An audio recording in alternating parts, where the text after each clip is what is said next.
समय बदल गया है। पहले कलाकार बिना किसी ट्रेनिंग के, बिना अपनी तैयारी के बॉलीवुड में आ जाया करता था और काम करने लगता था। अब ऐसा नहीं है। अब स्टार पुत्र हो या कोई विदेशी कलाकार हो या इस देश का ही कोई कलाकार क्यों न हो, सभी अपनी पूरी तैयारी करने के साथ आते हैं।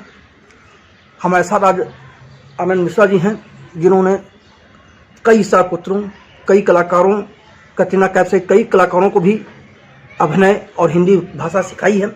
आज हम उनसे जानना की कोशिश करते हैं कि क्या तरीका होता है, क्या अनुभव रहे हैं। जी नमस्कार दर्शकों, मेरा नाम आनंद मिश्रा है, मैं मुंबई से बोल रहा हूँ और हिंदी पट्टी का व्यक्ति हूँ, तो हिंदी भाषा से बेहद लगाव रखता हूँ। आनंद जी, मुझे बताया कि आप बम्बई में अभिनय कर रहे थे, थिएटर से जुड़े हुए थे। ये टीचिंग का सिलसिला शुरू करने का ख्याल कैसे आया और कब से शुरू हुआ? हाँ, ये एक बड़ी अजीब स्थिति है कि जब मेरी माँ का इंतकाल हो गया और मैं वसई में रह रहा था, उन दिनों मुझे रूमी जाफरी जी का फोन आया कि आप वासु भगनानी को जानते हैं क्या? मैंने कहा हाँ, वासु भगनानी को जानता हूँ। बोले उनका बेटा है जैकी भगनानी, उसकी क्लास लेनी है। तो रूमी जाफरी पहले आदमी है जिन्होंने मुझे जैकी भगनानी के पास भेजा। फिर उसके बाद रणबीर कपूर के लिए, फिर बहुत सारे, आज जो कुछ भी मेरा मार्ग, उसके कहते हैं ना, शुरुआत कराने वाले रूमी जाफरी ही हैं। तो मुझे चूंकि हिंदी बेल्ट का हूँ और मुंबई के लोगों में जा रहा है, आ रहा है, मटले और बुल्ले चला, ऐसे तो जो भाषा मुझे लगता है कि फिल्मों में जो भाषा उर्दू और हिंदी मिक्स भाषा, अंग्रेजी मिक्स भाषा बोली जाती है, वो सबसे बेहतर जबान अगर कहा जाए तो बीइंग मध्य प्रदेश में जबलपुर पर्टिकुलर, यहाँ पर के जैसे संस्कार धानी के नाम से भी जाना जाता है, साहित्य का, कला का एक केंद्र है, रहा है और है।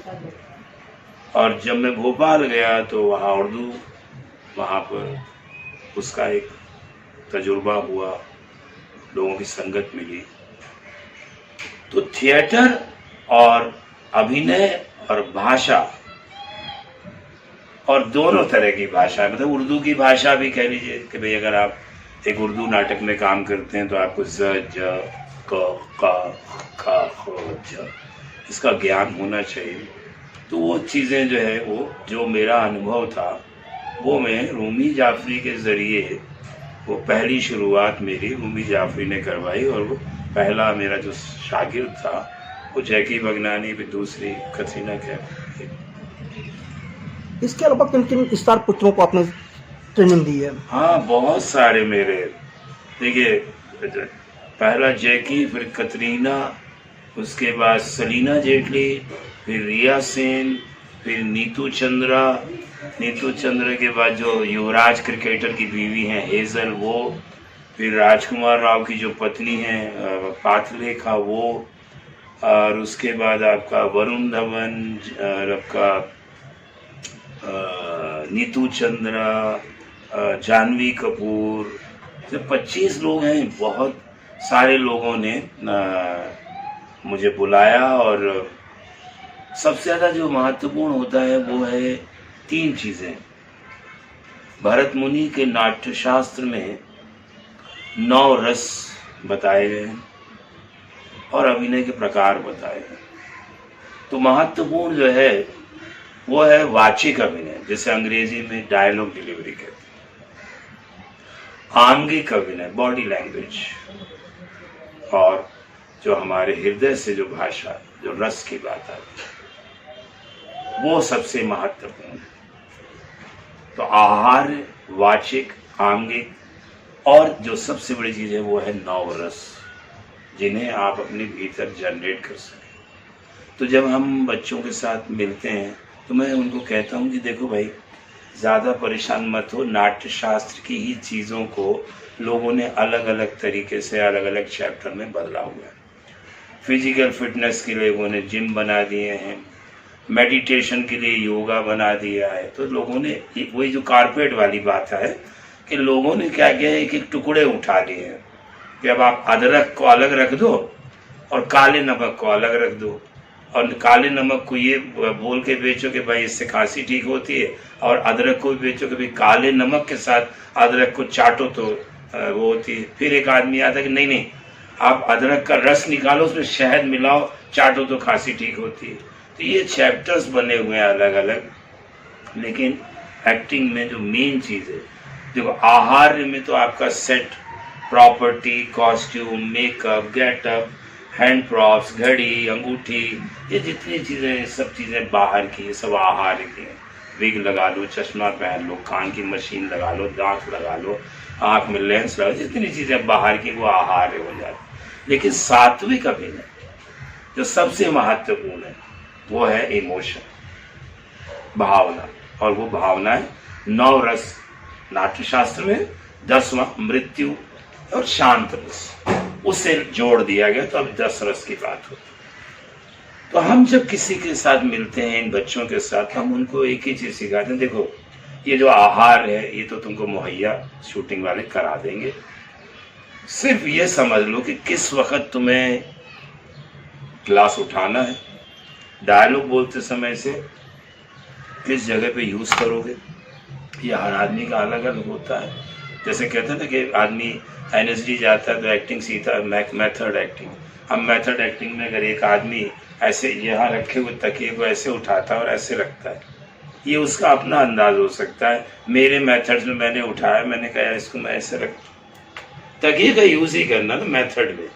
कोई अब इससे इसको यहाँ अगर मैंने रख दिया तो मेरी मुद्रा क्या होगी, मेरा पोस्चर क्या होगा। तो ये हमारे आंगिक अभिनय में आता है कि अगर मैंने ऐसे किया तो इसका अर्थ क्या है, इसका मैंने किया तो क्या अर्थ है, ऐसा कर दिया इसका क्या अर्थ है, ऐसा कर दिया से हर एक अंग जब हम उसको बनाते हैं उसका अलग होता है। और इसमें जो सबसे महत्वपूर्ण चीज़ आती है, एक्टरों को समझाता हूँ मैं कि देखो भाई मैं हमेशा कहता हूँ कि तुम कोई स्कूल चले जाओ, तुम्हारे पास 3 करोड़ है, 5 करोड़ है, तुम न्यूयॉर्क जाओ, वहाँ 1 साल लो, फिर मेरे पास आना, मैं तुमसे कुछ सवाल पूछूंगा। अगर तुम्हें लगे कि मैं सिखाने लायक हूँ तो मैं सिखाऊंगा। और एक चीज़ मैं और कहता हूँ कि दुनिया में खुदा धरती पर आ जाए, ईश्वर धरती पर आ जाए, तो आपको एक्टर नहीं बना सकता। एक्टर आप अपनी मेहनत से बनोगे। स्टार पैदाइशी होता है, स्टार पैदाइशी होता है, एक्टर अपनी मेहनत से बनता है। हम क्या बनाएंगे, कोई किसी को एक्टर बना ही नहीं सकता।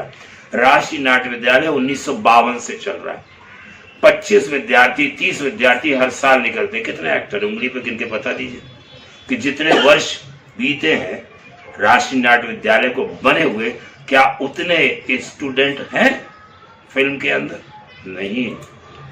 नहीं, क्योंकि एक्टर बनने के लिए आपको अपने आप को टॉर्चर करना पड़ेगा, को पढ़ना पड़ेगा। तो हम ये चीज़ समझाते हैं कि भाई देखो बेटा, जितनी विधाएं, जितनी नई विधाएं हैं, ये सब अपने अपने तरीके से, चाहे वो मेथड हो, रियलिस्टिक हो, इमोशनल हो, कोई भी चीज़ आप कर लो, एक्टिंग ही होती है।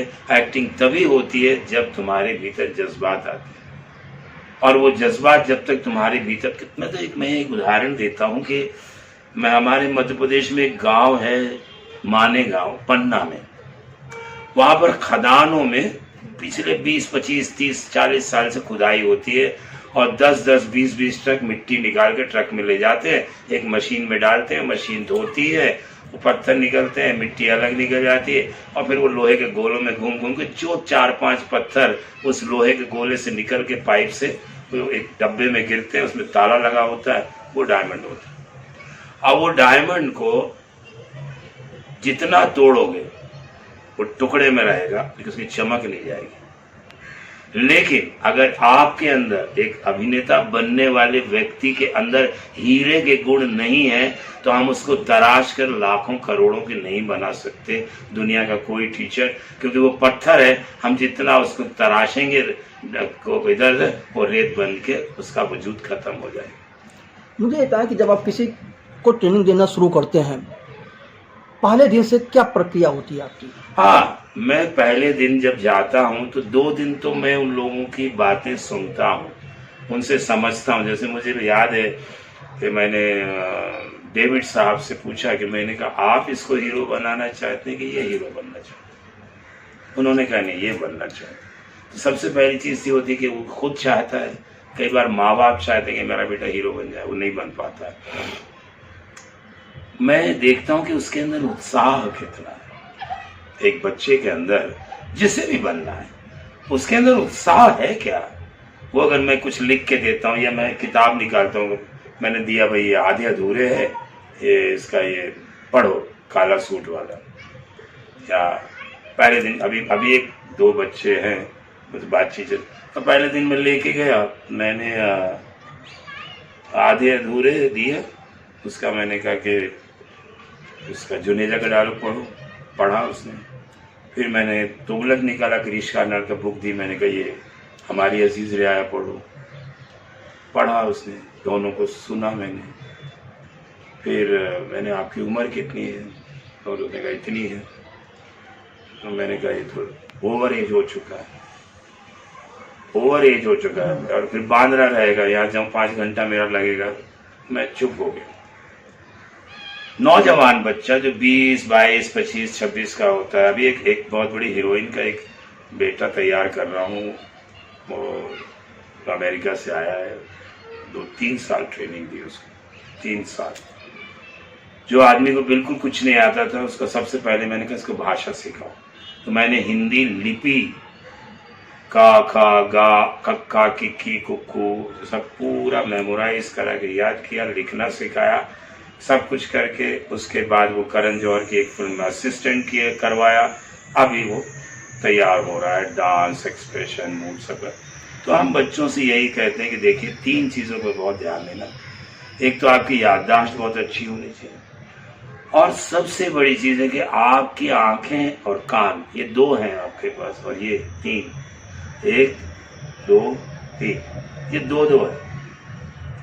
इसमें आपको वातावरण की अनुभूति, बुरी खुशबू, अच्छी ऑक्सीजन, बुरी ऑक्सीजन आपको पता चलता। 2 कान हैं, इससे आप इधर भी सुन सकते हैं, इधर भी सुन सकते हैं। जितना सुन सकते हैं उतना सुनिए, जितना महसूस कर सकते हैं इतना कीजिए, और जितना देख सकते हैं, पढ़ सकते हैं उतना देखिए, क्योंकि ये सोर्स ऑफ आपकी लॉकर को भरता है। जितना आप पढ़ेंगे, जितना देखेंगे। बस बहुत से लोगों के कान हैं, सुनते नहीं है। बहुत से लोगों की आंखें हैं, उनकी आंखें नहीं होती। मैं बच्चों को कई बार कहता हूँ कि अच्छा तुम्हारा कमरा है, हाँ अच्छा ठीक, इधर घूमो, कमरे को देखो, देख लिया, घूम जाओ, तुम्हारा ही कमरा है। अब बताओ कि तुम्हारे टेबल पे क्या क्या रखा हुआ है। मैं ना देखा ना तुमने, तुम्हारा कमरा है, तुम ही वहां से रोज सर ये लड़कियों को बोलता है सर तुम बताओ तुम्हारे ड्रेसिंग टेबल में, ड्रेसिंग टेबल पीछे होती लड़की, बताओ ड्रेसिंग टेबल में क्या क्या है। तुमने मतलब कितना देख सकते हो तुम मतलब ये जो सांप की कहते हैं कि सांप को मारने वाले का फोटो आंख में आ जाता है, वैसा एक्टर की आंख होनी चाहिए कि वो जो कुछ देखे वो छप जाए उसके दिमाग में, वो चीज मरते दम तक। मैं कह सकता हूँ कि भाई ये आदमी 65 साल का हो गया, इसकी याददाश्त खराब हो गई, कोई बात। अगर मान लो 70 साल का हो रहा है, उसके दांत टूट गए, नहीं बोल पाता, कोई बात। लेकिन 60 साल की उम्र तक तो आदमी की बुद्धि काम करती है, उसके बाद धीरे धीरे डाइल्यूट हो जाती है। तो उसकी याददाश्त कितनी स्ट्रांग होनी चाहिए एक एक्टर बनने के लिए। तो ये सारी चीज़ें मैं उनको कैच करता हूँ। फिर मैं देखता हूँ कि अच्छा तुमको पढ़ने का क्या शौक है। बोले सर तुमने किताब पढ़ो। अच्छा एक काम करो, आजकल किताब मत खरीदो, तुम इसमें गूगल में जाओ, लिखो दुष्यंत कुमार, उसका निकालो, कोई चीज़ को पढ़ो, है ना। इसके जो कौन सा पसंद है तुम्हें, जो तुम्हें पसंद है वो चीज़ निकालो, पढ़ो, कहानियाँ पढ़ो, कविताएं पढ़ो, गज़ल पढ़ो, नज़्म पढ़ो। तो अगर इन बच्चों को प्रेरणा देता हूँ तब समझ में आता है कि हाँ इसका इंटरेस्ट है। कुछ लोगों का ऐसा होता है कि मैं 15-20 दिन के बाद, अभी एक जगह नाम नहीं लूँ, एक बहुत बड़ा डायरेक्टर, उसके बेटे 1,32,000 मैंने छोड़ दिया, गया ही नहीं। मैंने कहा ये लड़का मेरे को बुलाता है, इसके बाप माँ मुझे खाना खिला के, इतना बड़ा डायरेक्टर है, इतनी इज्जत है इस आदमी की, और बाप मेरे से आके वो डायरेक्टर कहता है कि सॉरी मैं अपने बेटे की वजह से आपसे माफ़ी मांग रहा हूँ। तो मुझे शर्म आती, मैंने फिर जाना, मैंने कैसे कुछ नहीं, बंद कर दिया। मैं एक जगह और है, उसका भी ऐसे ही है, वो भी कई बच्चे ऐसे होते हैं शुरू में बहुत बेवकूफ़ लगते हैं, लेकिन जब वो स्पीड में आते हैं तो वो लगने लगता है कि हाँ यार ये कुछ करेगा। और बहुत बार ऐसा होता है कि शुरू में बड़ी स्पीड होती, बाद में घुस जाते हैं। तो मैं तो उदाहरण देकर समझाना चाहेंगे? हाँ, ये बता सकता हूँ कि जिन लोगों के बारे में मैंने जो राय दी वो एक्टर नहीं बन पाए, इतना कह सकते, एक्टर नहीं बन पाए। जिनके बारे में उनके माँ बाप को मैंने बताया कि आपका बेटा, हाँ, तो फिर वो नहीं बन पाए। वो आज हैं, उनको सब जानते हैं, लेकिन वो एक्टर नहीं बन पाए। ऐसे बहुत से लोग, बहुत। अभी एक बहुत बड़ी कंपनी, एक बहुत बड़े हीरो के बहन के बेटे को तैयार किया, उसकी फिल्म पूरी हो गई है, लेकिन पिक्चर नहीं आ रही है। कई बार होता है।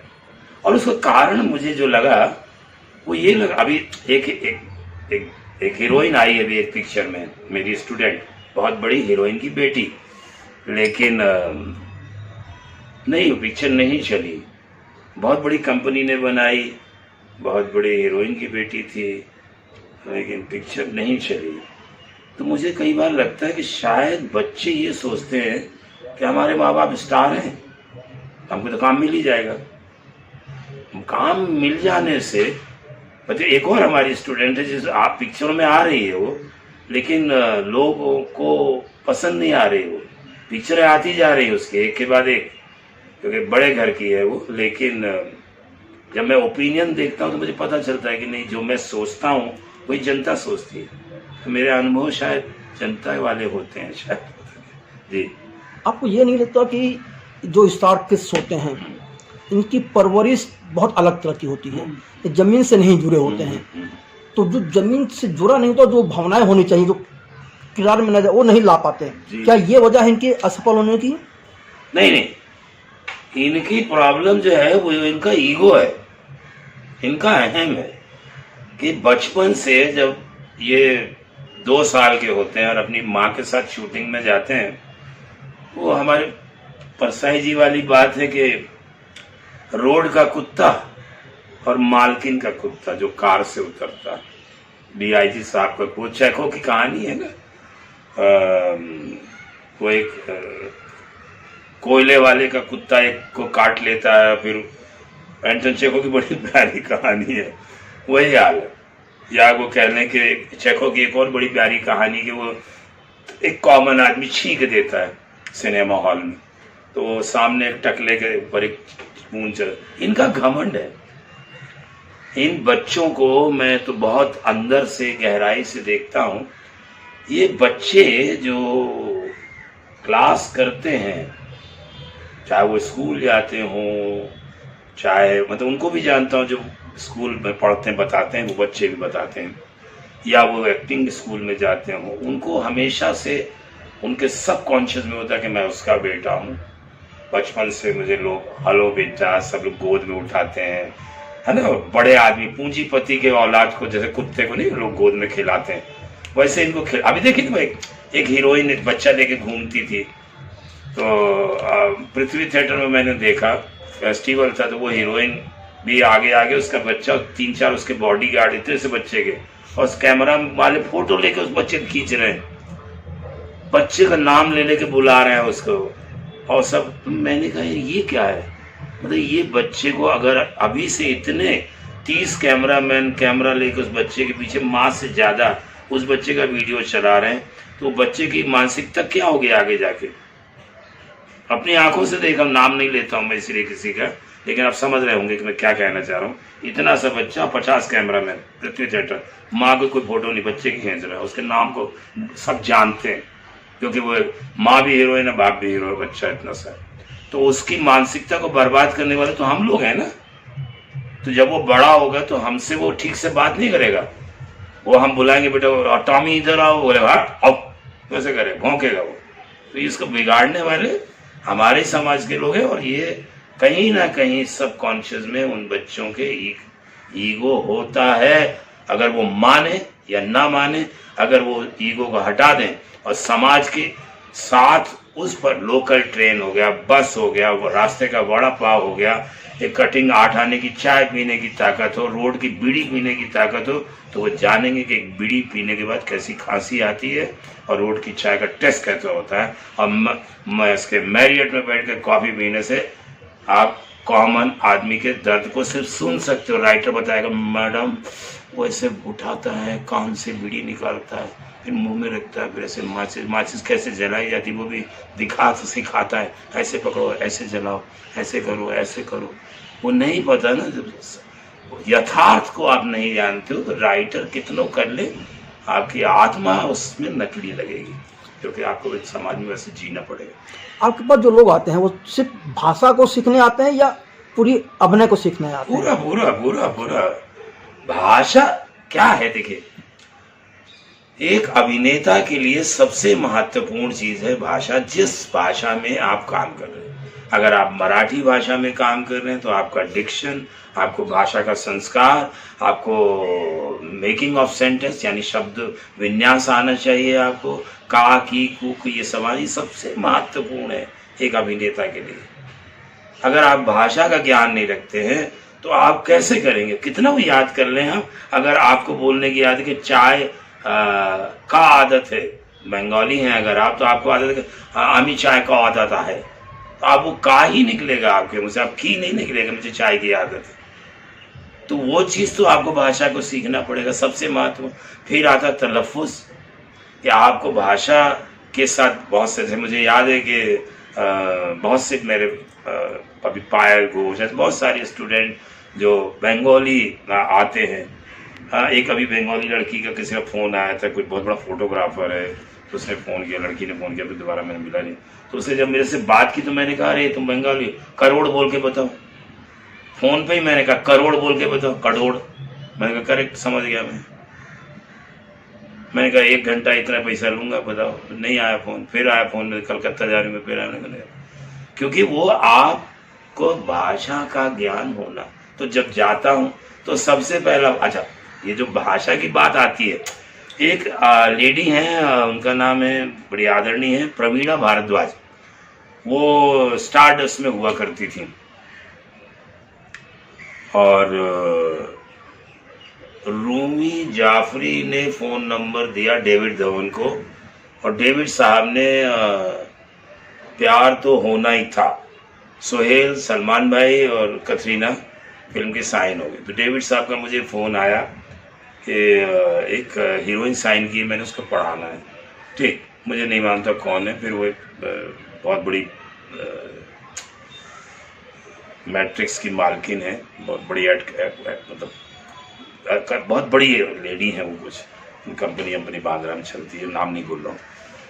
उनका फ़ोन आया, फिर मिला, फिर सलमान भाई के उधर मिला, कतरीना। फिर तो एक्टिंग की तो बात ही छोड़ दीजिए, जिसको हिंदी ही नहीं आती और वो हिंदी फिल्म की हीरोइन है, तो मैंने फिर रूमी को फ़ोन किया, मैंने भैया डायलॉग भेज दे, इसलिए को मैं जो है डायलॉग याद करा देता हूँ, इससे ज़्यादा कुछ नहीं हो सकता। तो उस समय मैं प्रवीणा जी की बेटी को भी पढ़ा रहा था, ऐसे ही मैं मतलब सुबह आ जाइए, मैंने कहा सुबह मैं सलमान भाई के घर जाता हूँ, वहाँ एक लड़की है, उसको कतरीना कैफ, उसको हिंदी नहीं आती तो पढ़ाने जाता हूँ। वो स्टारडस्ट में छप गया, और वो छपा तो उसके बाद बहुत सारे लोगों को लगा कि हिंदी पढ़ाता है। तो मैं उसको, भाषा से मेरा इतना प्यार है, मुझे कोई ऐसा अपमान महसूस नहीं होता है, क्योंकि भाषा के लिए अगर मैं समर्पित हो रहा हूँ तो मुझे उसके लिए अभिमान है। लेकिन वो न्यूज़ छप गई और लोगों को लगा, बहुत पेपरों में मैं सारी चीज़ों पे काम करता हूँ, तलफ़ुज़ पे काम करता हूँ, लैंग्वेज पे काम करता हूँ, डिक्शन पे काम करता हूँ, वॉइस मॉड्यूलेशन पे, हारमोनियम पे काम करता हूँ। जितने बच्चे वो जानते हैं, उसके बाद मैं आपको सीन दिखा सकता हूँ कि मेरे पास अभी अमेरिका में ऑनलाइन का सीन रिकॉर्ड है मेरे पास, मेरे अभी दिखा सकता हूँ, लेकिन वो लड़का चूँकि अभी काम करता वहाँ से लॉन्च नहीं हुआ तो मैं सीन्स देता हूँ, सीन्स को शूट करता हूँ, कैमरा लेकर जाता हूँ, मेरे पास इस तरह का मतलब वायर वाला माइक है, मैं लगाता हूँ, सीन शूट करता हूँ। अभी पिछले कुछ दिनों पहले मैंने अल पचिनो का सेंट ऑफ वुमेन का जो लास्ट सीन है, जब अल पचिनो स्कूल के अंदर बच्चे के लिए अगेंस्ट में टीचरों से बहस करते, वो पूरा सीन इंग्लिश में रिकॉर्ड है मेरे पास। उसके पहले मैंने अपना उपासना सिंह का बेटा नानक, अभी 2 फिल्में कर चुका है, उसके साथ मैंने the great dictator Charlie Chaplin का 4.5 मिनट का सीन इंग्लिश में।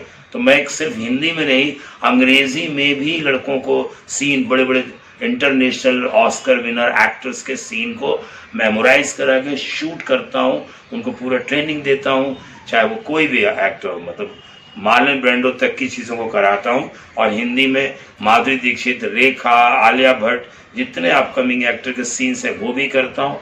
और मेरा बेसिक फंडा है कि भाई आप एक्टर बन जाओ, और नहीं तो हाथ जोड़ता हूँ भैया मेहनत कर ले यार, और नहीं तो मेरे को माफ़ कर, मेरे पास शक्ति नहीं किसी को कर ले। तो इन सारी चीज़ों पे काम करता हूँ। और वो मकसद मेरा ये है कि देखिए, हारमोनियम को मैंने कहा ना कि संगीत की माँ है। हारमोनियम में 3 सप्तक होते हैं, बेस, खरज, मध्यम, मिडिल, तीव्र यानी हाई। ये हमारे बोलने के स्केल है कि अगर मैं कहता हूं कि देख सा सा सा, ये स्केल चेंज हो। अगर अब मैं सा इस सुर में किसी से बात कर रहा हूं तो कब करूंगा, और अगर मैं सा इस सुर में बात कर रहा हूं तो किस सिचुएशन में बात करूं, इसकी सेंस पैदा करना।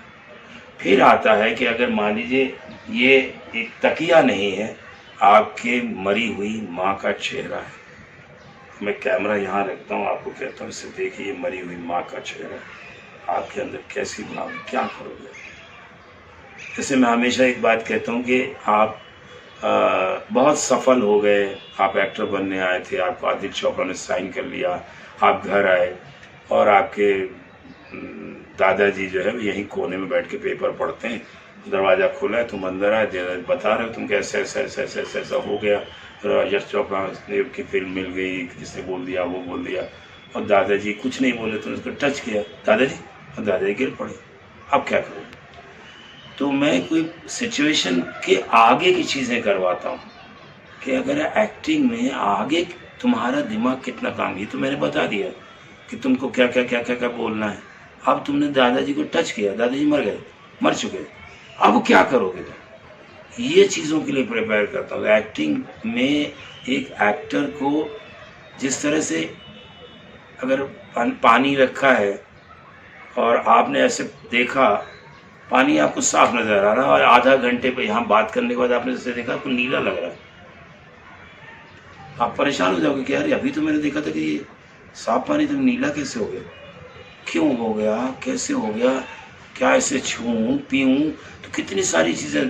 तो एक एक्टर होने के लिए जब तक एक कहते हैं एक कहानीकार, एक गीतकार, एक नॉवेल लिखने वाला, एक फिल्म लिखने वाला, एक पत्रकार किसी से सवाल करता है, तो इतना आप उसे ये मत समझिए कि उसने बहुत आसानी से कोई सवाल कर दिया, उसके पीछे उसके बहुत बड़ी सोच होती है कि मुझे ये पूछना है, इससे ये बात निकलवानी है।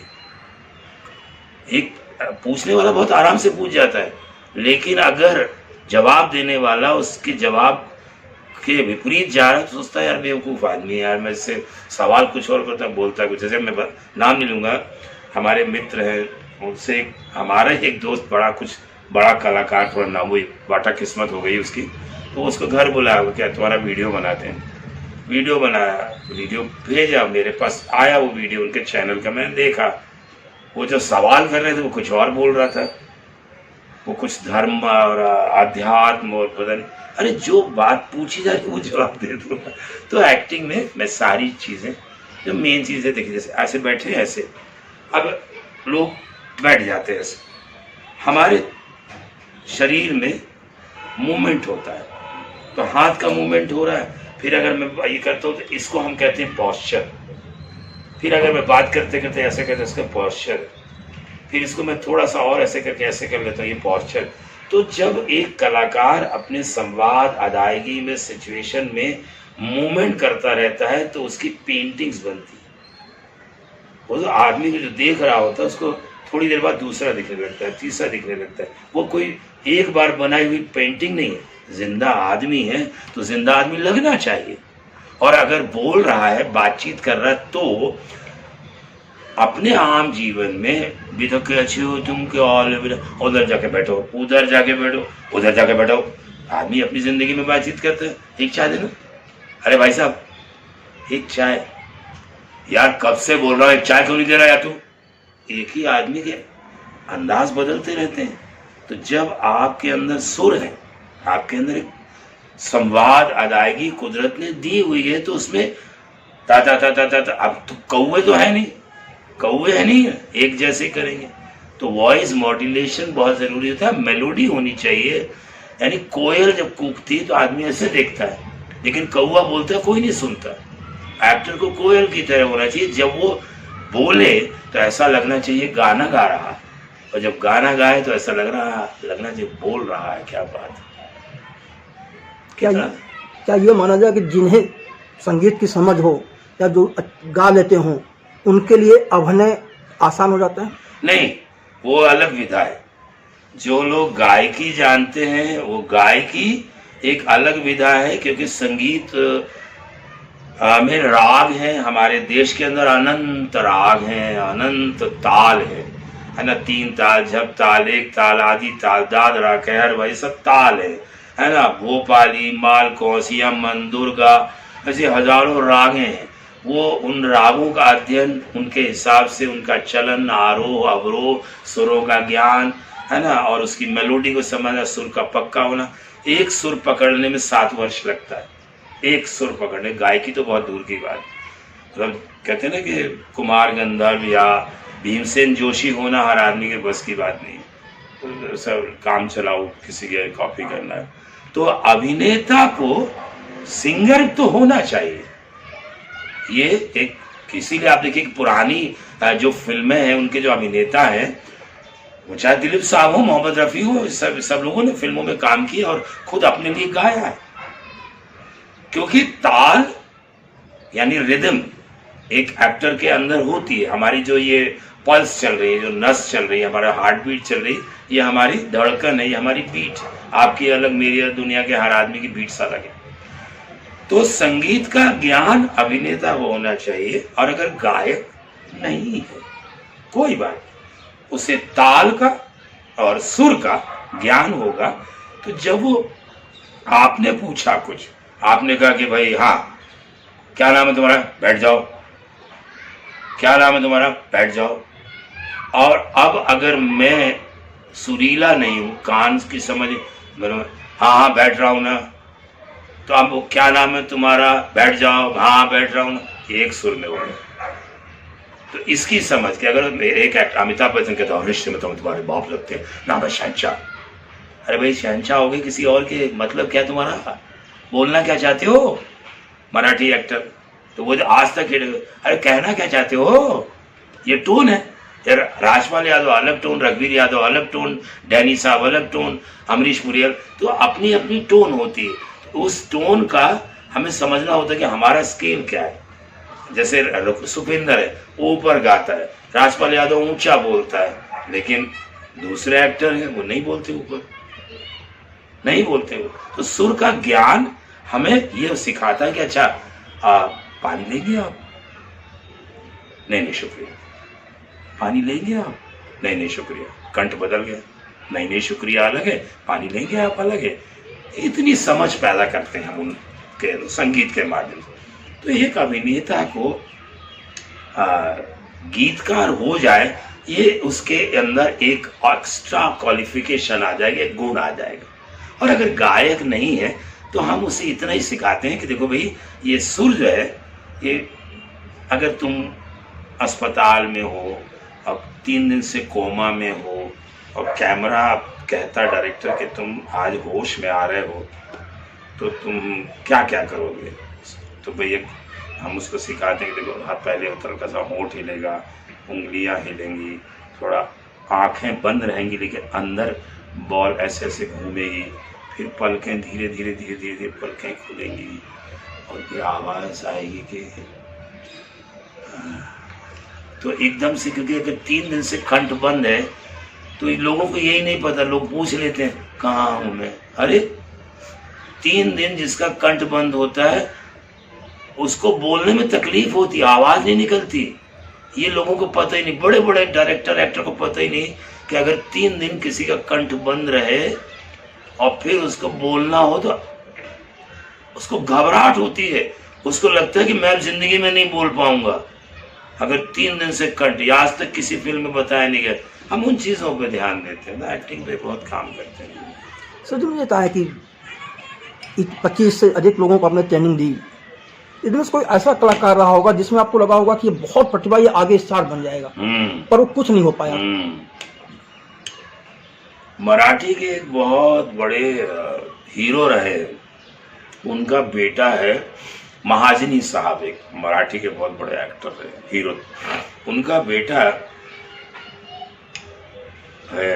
पूना में रहता, कश्मीर, महाजनी नाम है, डायरेक्टर भी है, एक्टर भी है, स्कूल भी डांस भी चलाता है। वो लड़का बड़ा प्रतिभाशाली है, being a Marathi Hindi cinema के लिए बहुत मुश्किल है, लेकिन मुझे उससे उम्मीद थी कि वो लड़का कुछ करेगा, कर रहा है वो, नो डाउट, कुछ ना कुछ करता रहता है। यहाँ एक फन रिपब्लिक में एक मराठी फिल्म का प्रीमियर था, मैं गया था देखने 2017-18 में, बट अभी तक मुझे अगर मराठी में वो इतना बड़ा बन जाता तो भी मुझे खुशी होती, या हो सकता और वक्त लगे, बच्चा है, 25-30 साल का हो गया होगा वो। तो कई बार मुझे लगता है क्योंकि उसको मैंने उसको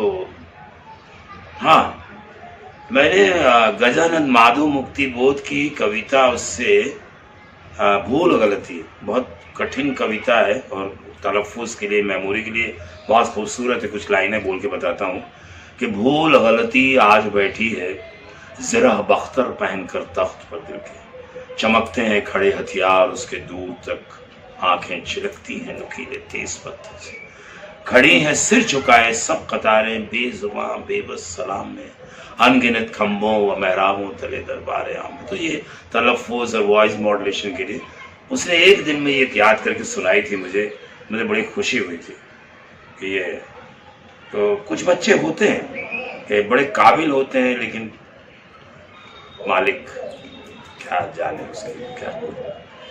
आनंद मिश्रा जी, फिल्मी संघ के साथ बात करने के लिए आपका बहुत बहुत धन्यवाद। बहुत बहुत धन्यवाद, सभी दर्शकों का बहुत बहुत धन्यवाद, आभारी हूँ आप सबका, और आपका प्यार इसी तरह मिलता रहे।